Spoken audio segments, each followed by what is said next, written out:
Hi hi උයන්ඩ කම්මලී කියලා හිතෙන වෙලාවට කරන්නේ රයිස් කුකර් එකේම පොල් කිරි කහබතක් හදාගන්නවා. මේ බත් එක ඕන දෙයක් එක්ක කන්න පුළුවන් හින්දා විශේෂ කෑම වේලකට උනා අඩු වියදමෙන් ලේසියෙම මේක හදාගන්න පුළුවන්. මුලින්ම අවශ්‍ය ප්‍රමාණයට හාල් අරගෙන හොදලා වතුර බේරෙන්න ඇරලා තියාගන්න ඕන. ඊළඟට රයිස් කුකර් එකේ කෑල්ල මේ විදිහට ලිපේ තියාගන්න ඕන. ලිපේ ගින්දර හොඳටම අඩු කරලා තියාගන්න ඕන. ඊළඟට පොල් තෙල් තේ හැඳි දෙකක් විතර දාගෙන තෙල් එක රත් වුනහම කපාගත්ත බීලු උණු දාගන්න ඕන.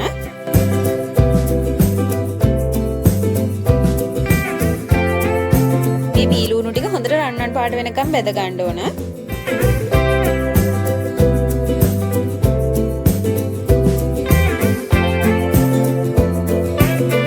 රම්පේ කරපිංචා කුරුදුපතු එන සාල් ටික එකතු කරගන්නවා.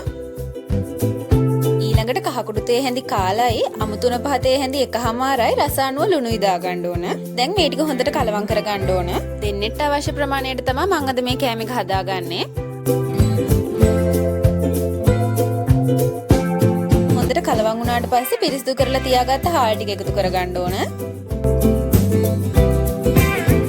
දැන් මේ ටික හොඳට ආයි කලවම් කරගන්න ඕන.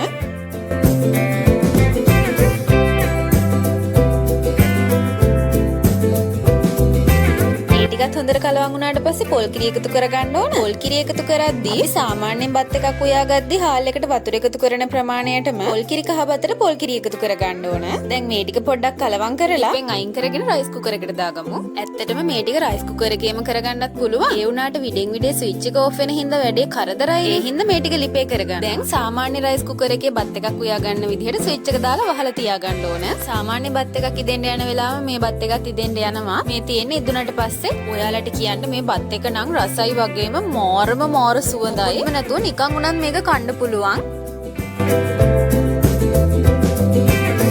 කම්මැලි කියලා හිතෙන හැම වෙලාවකම මම බත් එක හදාගන්නේ මේ විදිහට තමයි. ඒ කරලා බිත්තර පුල්සයි දාලා සොසේජ් බෙද ගන්නවා. එතකොට ඉතින් බඩ පැලෙනකන් උනත් කන්න. යන්න කම්මැලි වෙලාවට ඔයාලත් මේ පොල් කිරි කහබත try කරලා බලන්නකෝ. වීඩියෝ එක ගැන මොකද හිතෙන්නේ කියලා කමෙන්ට් එකක් දාලා අපේ channel එක subscribe කරගෙන යන්න.